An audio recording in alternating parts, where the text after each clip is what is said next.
What's going on, ladies and gentlemen? It's Michael here and welcome to FudgeMuppet. It's that time of the week again where we hit you with a brand new spanking build modded for a totally unique Skyrim experience. So sit back and get ready for the Frost Demon, our ancient vampire Battlemage modded build. Like the teeth-shattering spells he unleashes on his foes, the Frost Demon has been preserved by the cold and vampirism to endure as eras come and go. While mortals lived and died, never tapping their true potential, the Frost Demon lurked in the mountains, coming out of his cave to plague the common folk. The Frost Demon was not always a vampire. He was once a master warrior, a ferocious fighter in a clan of renowned orcs from Orsinium. When a blizzard froze him through to the core, he was taken in by vampires, and now he is one with the ice, freezing his victims before hacking them to pieces and feasting on their chilled blood. The Frost Demon holds a war axe in one hand and a diverse range of equally deadly frost spells in the other. In his case, the frost preserved him, but for those who face him on the battlefield, the impending cold is a sign of their imminent death. Even though the backstory and playstyle are worlds apart from those of our old Sand Demon build, this build may bring back memories of the Sand Demon for our dedicated fans. He is one of our all-time favorites, and we definitely took a small but useful touch of inspiration from him to come up with this build. However, we'll leave it to you to decide which one is the most evil. The mods we will be using in this build include the Imperious Races of Skyrim mod for some fresh new race abilities and powers. Then there's the Aurora Standing Stones of Skyrim mod for some unique, more interesting standing stone effects. Then we have the Alternate Start mod for role-playing purposes and the Immersive Armors mod for our badass aesthetic. The last two mods are the big ones, as these will totally revitalize the playstyle. The Ordinator Perks mod will overhaul the perk system with a ton of new options, while the Apocalypse Magic of Skyrim mod adds a ton of new spells. Before we get started, just be aware that a full mods list as well as timestamps for video navigation purposes can be found below in the description. With that said, let's get started with the Frost Demon's race, standing stone, and stats. The Frost Demon is an orc, meaning he will have the following base stats. He'll have 105 base health, 80 magicka, and 115 stamina. He'll have 1% health regen per second,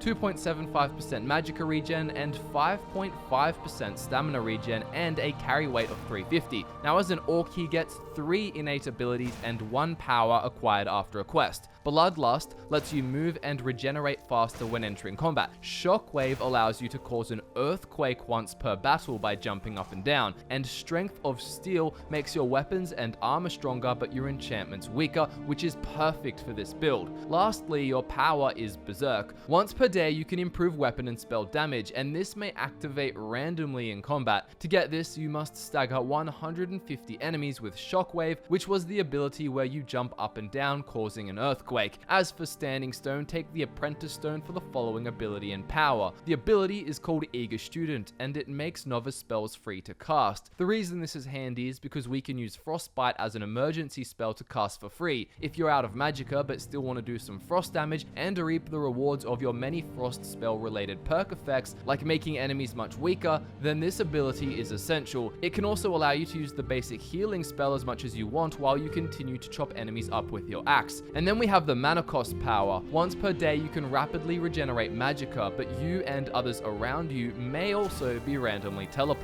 The Frost Demon's stat spread will be 40% health to stay alive in your souped up heavy armor, 40% magicka for your frost cloak and your constant stream of frost destruction spells, then 20% stamina for power attacking with your war axe. Due to perk choices, the Frost Demon's stamina investment actually increases his one-handed power attack damage. Now let's get into the backstory. The Frost Demon was born in the First Era in the city-state of Orsinium, high in the snowy peaks of the Hrothgarian Mountains in High Rock. The various clans of orcs dwelling in the high-altitude city had different ideas for how to create a prospering people, free from the influence of the Bretons and the Elves. The Frost Demon was born into Clan Bagrak, and in honor of King Golkar Groigron, this clan would raid and pillage the Breton settlements along the Builsay River. Other clans like the Shatul and the Tumnosh provided the city's economy with farming and blacksmithing, respectively, but Clan Bagrak were more interested in taking. It took far less time and the rewards were far more fruitful. It was also more fun. While the Shatul and the Tumnosh clan clan sowed, the Frost Demon and the Bagrak reaped, all the while growing more powerful and more capable of protecting their goods. Nevertheless, life was simple for the Frost Demon, simple but satisfying. There was little he enjoyed more than the hike down the Rothgarian mountains, anticipating the fight and pondering what valuables he would be able to get his hands on. While the orcs fought as a unit, the looting was everyone for themselves, and the competition excited him. The journey to and from Orsinium was enough to weed out the weak. Loose stones and gravel hid beneath thick layers of snow, and ice covered the cliffs in sheets. There was nowhere to hide, and when the innocent men of the Breton settlements fished in the river and their wives washed the linens, they would run for their lives when they saw the orcs descending upon them. Perhaps it was the cold air fueling him with the energy to kill, or maybe it was the scent of fear before the fight that triggered the rush in the moment. Whatever it was, the Frost Demon was anxious to bloody his axe. It was another one of those exciting days. The Frost Demon and a dozen of his clanmates fell upon an unsuspecting village. Within minutes, cottages were burning. Fleeing from the smokes and the orcs, Breton families left their prized possessions unguarded and ripe for the take. The Frost Demon slammed his axe through a heavily burned wall, and the side of an incredibly weakened house tumbled down, the old structures finally giving out. Smoke bellowed in his face, and he stepped through.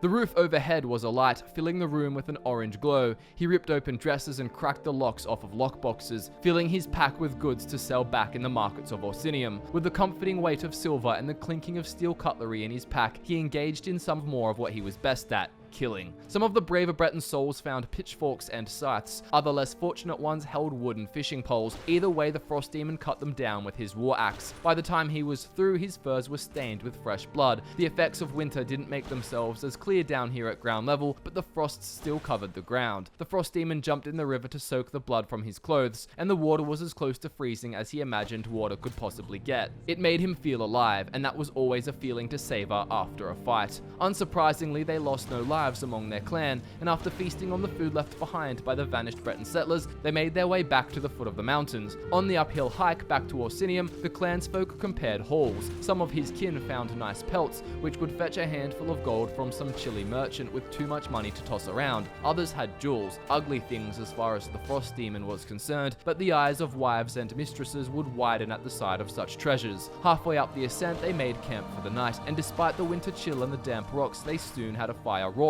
After a few hours, as they prepared to sleep, something seemed awry to the Frost Demon. A strong wind, far colder than he would have expected for this part of winter, blew through the camp. The fire itself nearly froze solid. He gazed in the direction of the wind, and saw a torrent of hail and sleet coming towards them. Before the orcs could react, the cold front hit, and if by some sorcery, each and every one of them froze solid. He was unable to move his limbs. He could only watch through the murky pane of ice covering his face. It was like nothing he had ever heard of or seen. A group of figures stalked into the camp, dressed all in black. Humans? Or were they elves? Whatever they were, their skins were eerily pale, too pale even for this cold weather. Each of the figures in black approached one of the Frost Demon's frozen kin. They dug their fangs through the ice and into the flesh of his friends, devouring them where they stood or sat, frozen until they died. For the first time in his life, the Frost Demon felt helpless. Fortunately for him, the assailants almost seemed sated by the time they examined him. As they drew closer, he saw their bright red eyes and sharp fangs. Vampires. With a motion of his hand, the one who appeared to be their leader banished the blizzard. The Frost Demon felt the blood rush back into his limbs, and he was able to move, lethargically and with great effort. And then the female bit him on the neck, and everything went black.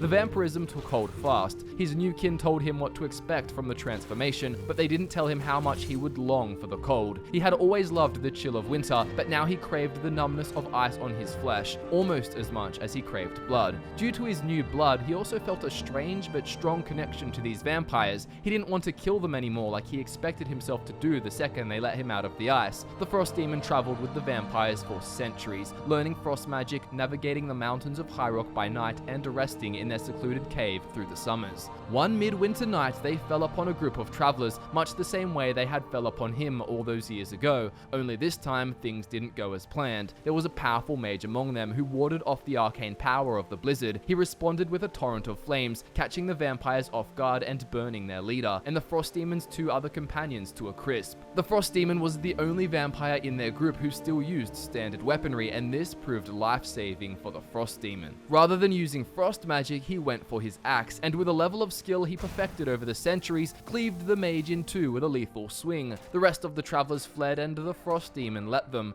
He was hungry and wanted to feed on the corpse of the mage. Following this, he fled to the solace of the vampire cave. Summer was close at hand, and the frost demon was full of anger. He didn't want to spend the season in isolation. Instead, he set out to a land where the cold never quite ceased. East to Skyrim. When we join the Frost Demon, he will be a vampire in a secluded lair. We can access this beginning due to the alternate start mod. Without companions like the ones he lost in the Rothgarian Mountains, the Frost Demon now travels alone, with the intention of bringing death to those who cross him. The abundance of bandits and criminals in 4th era Skyrim is a blessing in disguise for the Frost Demon, as his bloodlust will never fully subside, and he will have plenty of thirst-quenching victims to choose from. However, the discovery of the Volkihar vampire clan will give the Frost Demon a renewed purpose, as their plan to block out the sun would leave the land in a much colder, safer state. Ridding the world of the sun's warmth would bring him great pleasure. As he did many years as a vampire in the snowy peaks of High Rock, he will freeze his targets to the brink of death before he kills them. He prefers blood served cold, so you can either A, wear the Ring of Namira and eat corpses, or B, just use frost on targets before you hit them with the vampire's seduction power, then feed away. As for factions, the Dawnguard DLC is a must, siding with the Volkihar vampires. The Dark Brotherhood is another option because they lack any morals, and that hardly bothers the Frost Demon. The only problem is the obvious lack of stealth, but the Frost Demon can fight his way through anything anyway, even a bounty. The main story and the Dragonborn DLC are definite choices too. The ability to cast dragon shouts like Ice Form and Frost Breath is appealing to the Frost Demon, as much like the vampires who turned him in the past, he can conjure a blizzard simply by shouting. Molag Bal's quest is an option too, as the enslavement of mortals is pretty tantalizing. Plus, this Daedric prince is responsible for the vampirism and all of the immortal gifts he possesses. He can also do any other Daedric prince quests he likes, as once again, morals won't be getting in your way. With the Frost Demon's backstory, roleplaying, and faction sorted, let's take a look at how that'll impact his skills, spells, shouts, perks, and playstyle. The main skills for this build are one-handed, destruction, heavy armor, and smithing. But before we look at the vast array of perks to choose from, let's quickly run through the spells and shouts you should try and get your hands on as soon as possible. All of your spells will come from the destruction school, and all of them will obviously use the element of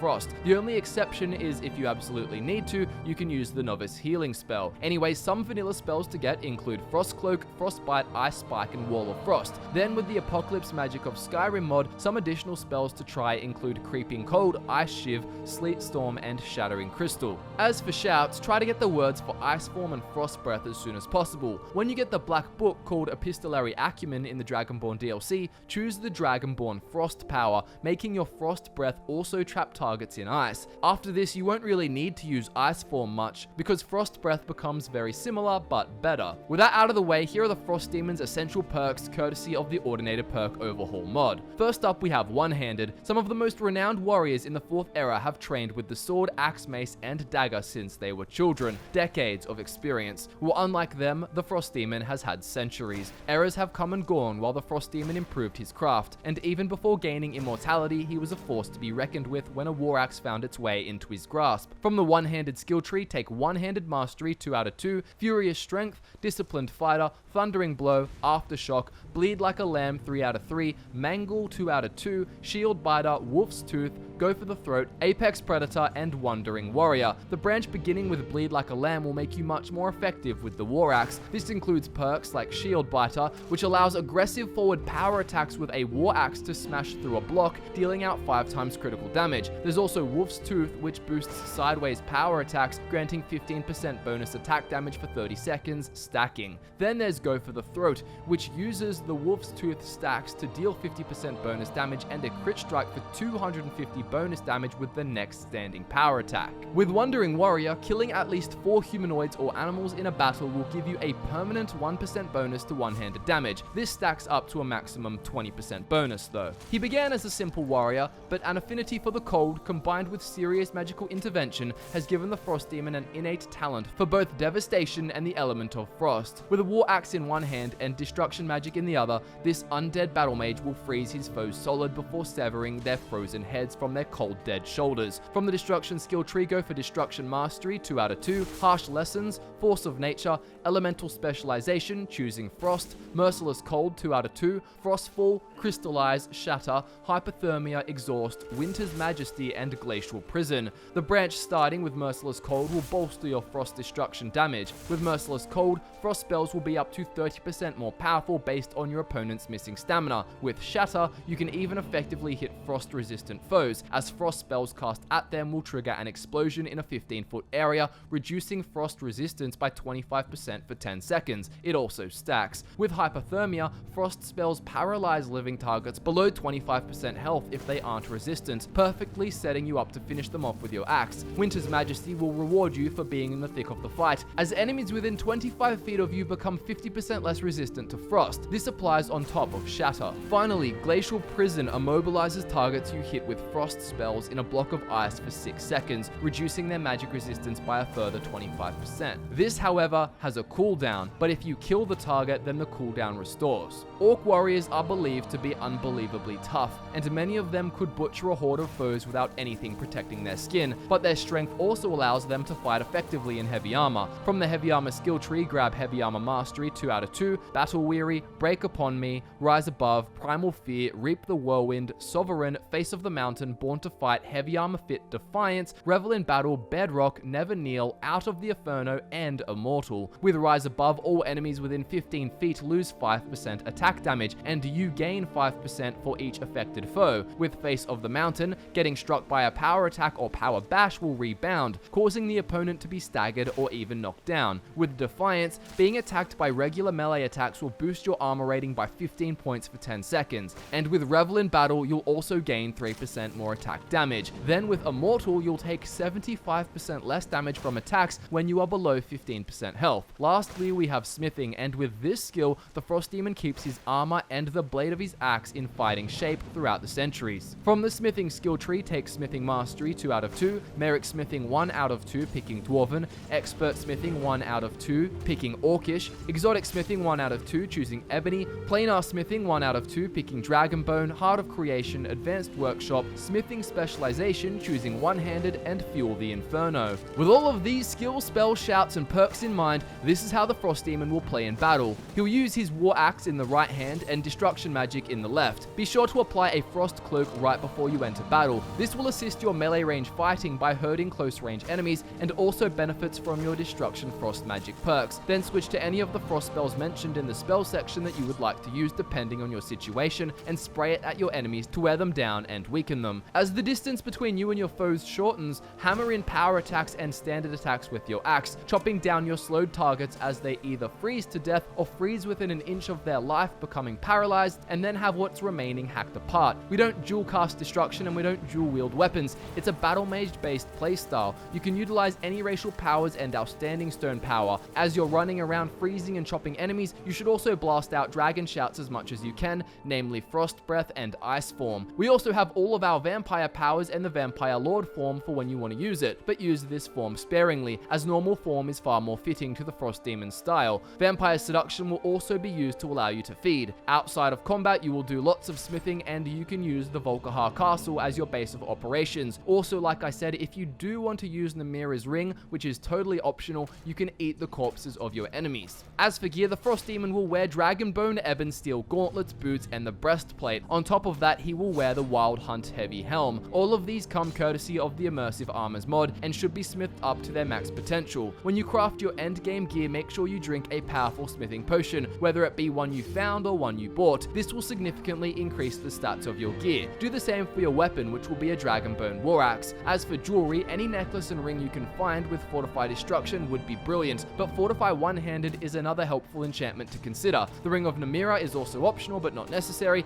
as you can always feed on targets while they're still living. Other than that, plenty of smithing supplies are worth keeping on you for the sheer amount of smithing the Frost Demon will do outside of combat. You'll be improving and crafting early game heavy armor variants before you can get the final Frost Demon aesthetic. And there you have it, guys. I hope you enjoyed our brand new Skyrim modded build. We sure as hell had a lot of fun making it for you, and if you did like the video, give it a thumbs up, and if you're new, we hope you'll consider subscribing. Don't forget that a complete mods list as well as timestamps for all of your video navigation needs can be found just below in the description. As always, thank you so much for watching. watching, guys. My name is Michael, and I look forward to nerding out with you again very soon.